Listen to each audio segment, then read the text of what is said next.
Código Civil. Título preliminar. Párrafo 1. De la ley. Artículo 1. La ley es una declaración de la voluntad soberana que, manifestada en la forma prescrita por la Constitución, manda, prohíbe o permite. Artículo 2. La costumbre no constituye derecho sino en los casos en que la ley se remite a ella. Artículo 3. Solo toca al legislador explicar o interpretar la ley de un modo generalmente obligatorio.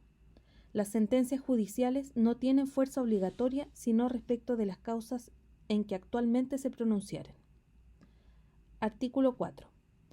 Las disposiciones contenidas en los códigos de comercio, de minería, del ejército y armada y demás especiales se aplicarán con preferencia a las de este código. Artículo 5. La Corte Suprema de Justicia y las Cortes de Alzada, en el mes de marzo de cada año, darán cuenta al Presidente de la República de las dudas y dificultades que les hayan ocurrido en la inteligencia y aplicación de las leyes y de los vacíos que noten en ellas. Párrafo 2. De la promulgación de la ley. Artículo 6. La ley no obliga sino una vez promulgada en conformidad a la Constitución Política del Estado y publicada de acuerdo con los preceptos que siguen. El decreto supremo promulgatorio de una ley iniciada en una moción deberá contener, a continuación del nombre de aquella, el de los diputados o senadores autores de la referida iniciativa. Artículo 7. La publicación de la ley se hará mediante su inserción en el Diario Oficial y desde la fecha de éste se entenderá conocida de todos y será obligatoria. Para todos los efectos legales, la fecha de la ley será la de su publicación en el Diario Oficial. Sin embargo, en cualquiera ley podrán establecerse reglas diferentes sobre su publicación y sobre la fecha o fechas en que haya de entrar en vigencia. Artículo 8. Nadie podrá alegar ignorancia de la ley después que ésta haya entrado en vigencia. Párrafo 3. Efectos de la ley. Artículo 9. La ley puede solo disponer para lo futuro y no tendrá jamás efecto retroactivo. Sin embargo, las leyes que se limitan a declarar el sentido de otras leyes se entenderán incorporadas a estas, pero no afectarán en manera alguna los efectos de las sentencias judiciales ejecutoriadas en el tiempo intermedio. Artículo 10. Los actos que prohíbe la ley son nulos y de ningún valor, salvo en cuanto designe expresamente otro efecto que el de nulidad para el caso de contravención. Artículo 11. Cuando la ley declara nulo algún acto con el fin expreso o tácito de precaver un fraude o de proveer algún objeto de conveniencia pública o privada, no se dejará de aplicar la ley, aunque se pruebe que el acto que ella anula no ha sido fraudulento o contrario al fin de la ley. Artículo 12. Podrán renunciarse los derechos conferidos por las leyes con tal que solo miren al interés individual del renunciante y que no esté prohibida su renuncia. Artículo 13. Las disposiciones de una ley relativas a cosas o negocios particulares prevalecerán sobre las disposiciones generales de la misma ley cuando entre las unas y las otras hubiere oposición. Artículo 14. La ley es obligatoria para todos los habitantes de la República, inclusos los extranjeros. Artículo 15. A las leyes patrias que reglan las obligaciones y derechos civiles permanecerán sujetos los chilenos, no obstante su residencia o domicilio en país extranjero. Primero, en lo relativo al estado de las personas y a su capacidad para ejecutar ciertos actos que hayan de tener efecto en Chile. Segundo, en las obligaciones y derechos que nacen de las relaciones de familia, pero solo respecto de sus cónyuges y parientes chilenos. Artículo 16. Los bienes situados en Chile están sujetos a las leyes chilenas, aunque sus dueños sean extranjeros y no residan en Chile. Esta disposición se entenderá sin perjuicio de las estipulaciones contenidas en los contratos otorgados válidamente en país extraño. Pero los efectos de los contratos otorgados en país extraño para cumplirse en Chile se arreglarán a las leyes chilenas. Artículo 17. La forma de los instrumentos públicos se determina por la ley del país en que hayan sido otorgados. Su autenticidad se probará según las reglas establecidas en el Código de Enjuiciamiento. La forma se refiere a las solemnidades externas y la autenticidad al hecho de haber sido realmente otorgados y autorizados por las personas y de la manera que en los tales instrumentos se exprese. Artículo 18.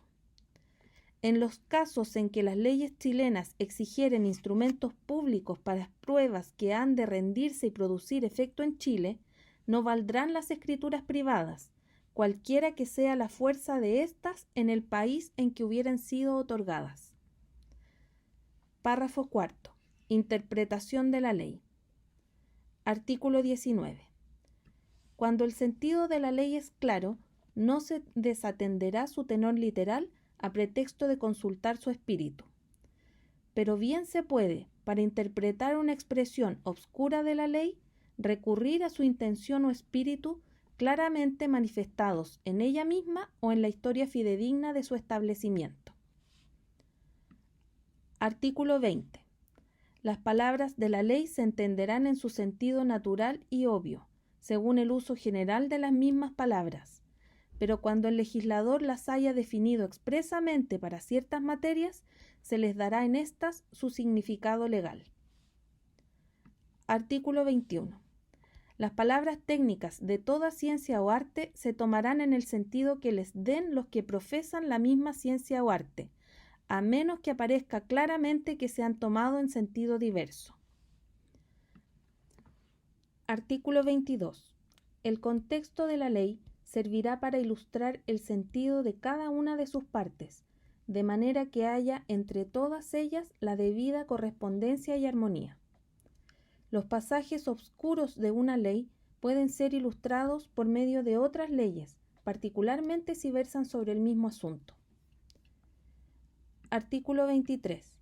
Lo favorable u odioso de una disposición no se tomará en cuenta para ampliar o restringir su interpretación. La extensión que deba darse a toda ley se determinará por su genuino sentido y según las reglas de interpretación precedentes. Artículo 24. En los casos a que no pudieren aplicarse las reglas de interpretación precedentes, se interpretarán los pasajes obscuros o contradictorios del modo que más conforme parezca al espíritu general de la legislación y a la equidad natural. Párrafo quinto. Definición de varias palabras de uso frecuente en las leyes. Artículo 25. Las palabras hombre, persona, niño, adulto y otras semejantes que en su sentido general se aplican a individuos de la especie humana, sin distinción de sexo, se entenderán comprender ambos sexos en las disposiciones de las leyes, a menos que por la naturaleza de la disposición o el contexto se limiten manifiestamente a uno solo. Por el contrario, las palabras mujer, niña, viuda y otras semejantes que designan el sexo femenino no se aplicarán al otro sexo a menos que expresamente las extienda la ley a él. Artículo 26. Llámase infante o niño todo el que no ha cumplido 7 años, impúber el varón que no ha cumplido 14 años y la mujer que no ha cumplido 12, adulto el que ha dejado de ser impúber, mayor de edad o simplemente mayor el que ha cumplido 18 años, y menor de edad o simplemente menor el que no ha llegado a cumplirlos. Artículo 27. Los grados de consanguinidad entre dos personas se cuentan por el número de generaciones. Así, el nieto está en segundo grado de consanguinidad con el abuelo y dos primos hermanos en cuarto grado de consanguinidad entre sí. Cuando una de las dos personas es ascendiente de la otra, la consanguinidad es en línea recta, y cuando las dos personas proceden de un ascendiente común y una de ellas no es ascendiente de la otra, la consanguinidad es en línea colateral o transversal. Artículo 28. Parentesco por consanguinidad es aquel que existe entre dos personas que descienden una de la otra o de un mismo progenitor en cualquiera de sus grados. Artículo 29, derogado. Artículo 30, derogado. Artículo 31. Parentesco por afinidad es el que existe entre una persona que está o ha estado casada y los consanguíneos de su cónyuge. La línea y el grado de afinidad de una persona con un consanguíneo de su cónyuge se califican por la línea y grado de consanguinidad de dicho cónyuge y el referido consanguíneo. Así, uno de los cónyuges está en primer grado de afinidad en la línea recta con los hijos habidos por su cónyuge en anterior matrimonio y en segundo grado de afinidad en la línea transversal con los hermanos de su cónyuge. Las leyes u otras disposiciones que hagan referencia a las expresiones marido y mujer, marido o mujer, se entenderán aplicables a todos los cónyuges sin distinción de sexo, orientación sexual o identidad de género. Artículo 32, derogado. Artículo 33. Tienen el estado civil de hijos respecto de una persona aquellos cuya filiación se encuentra determinada de conformidad a las reglas previstas por el título séptimo del libro primero de este Código. La ley considera iguales a todos los hijos. Artículo 34. Los padres y las madres de una persona son sus progenitores respecto de los cuales se ha determinado una relación de filiación. Se entenderán como tales a su madre y o padre, sus dos madres o sus dos padres.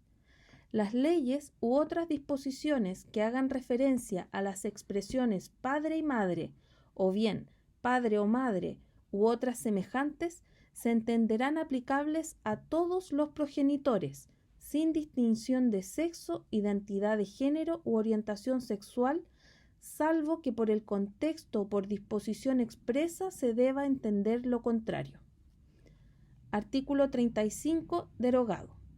Artículo 36, derogado. Artículo 37. La filiación de los hijos puede no encontrarse determinada respecto de uno de sus progenitores o de ambos. Artículos 38, 39 y 40, derogados. Artículo 41. Los hermanos pueden serlo de simple o doble conjunción. Los que sean por parte de ambos progenitores se llaman entonces hermanos de doble conjunción, y los que lo sean solo por parte de uno de ellos se llaman entonces hermanos de simple conjunción. Artículo 42. En los casos en que la ley dispone que se oiga a los parientes de una persona, se entenderán comprendidos en esa denominación el cónyuge de ésta y sus consanguíneos de uno y otro sexo mayores de edad.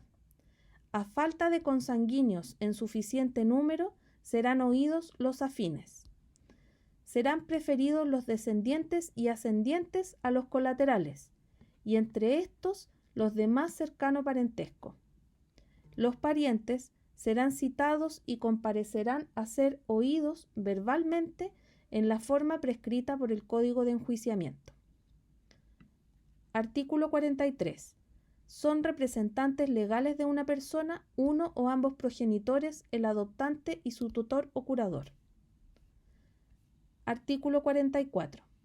La ley distingue tres especies de culpa o descuido. Culpa grave, negligencia grave, culpa lata, es la que consiste en no manejar los negocios ajenos con aquel cuidado que aún las personas negligentes y de poca prudencia suelen emplear en sus negocios propios. Esta culpa en materias civiles equivale al dolo. Culpa leve, descuido ligero, es la falta de aquella diligencia y cuidado que los hombres emplean ordinariamente en sus negocios propios. Culpa o descuido sin otra calificación significa culpa o descuido leve. Esta especie de culpa se opone a la diligencia o cuidado ordinario o mediano.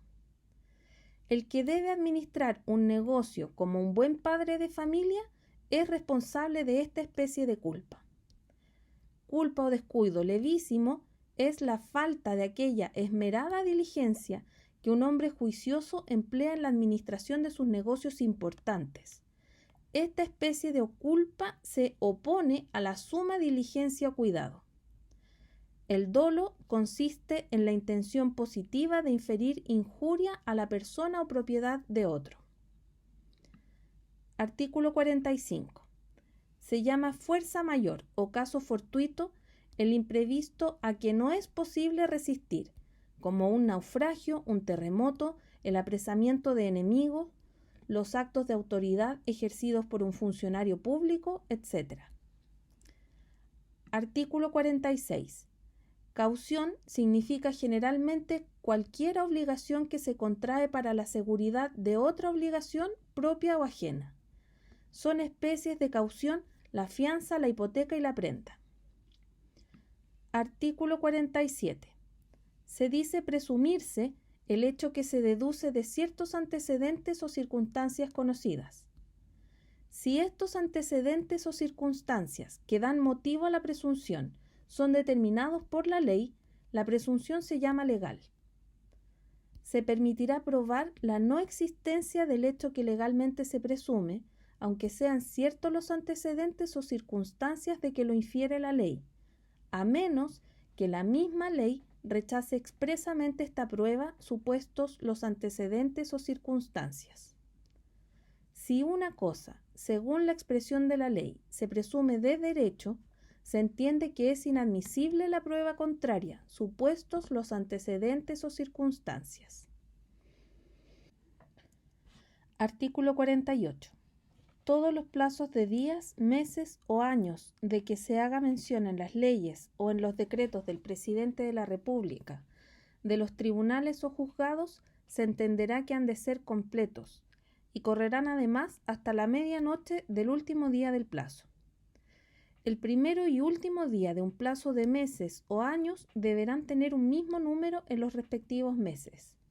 El plazo de un mes podrá ser, por consiguiente, de 28, 29, 30 o 31 días y el plazo de un año de 365 o 366 días según los casos.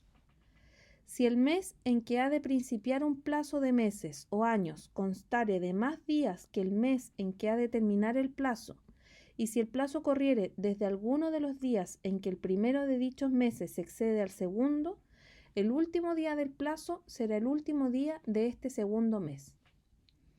Se aplicarán estas reglas a las prescripciones, a las calificaciones de edad y en general a cualesquiera plazos o términos prescritos en las leyes o en los actos de las autoridades chilenas, salvo que en las mismas leyes o actos se disponga expresamente otra cosa. Artículo 49. Cuando se dice que un acto debe ejecutarse en o dentro de cierto plazo, se entenderá que vale si se ejecuta antes de la medianoche en que termina el último día del plazo. Y cuando se exige que haya transcurrido un espacio de tiempo para que nazcan o expiren ciertos derechos, se entenderá que estos derechos no nacen o expiran sino después de la medianoche en que termine el último día de dicho espacio de tiempo. Artículo 50. En los plazos que se señalaren en las leyes o en los decretos del Presidente de la República o de los tribunales o juzgados, se comprenderán aún los días feriados, a menos que el plazo señalado sea de días útiles, expresándose así, pues en tal caso no se contarán los feriados. Artículo 51.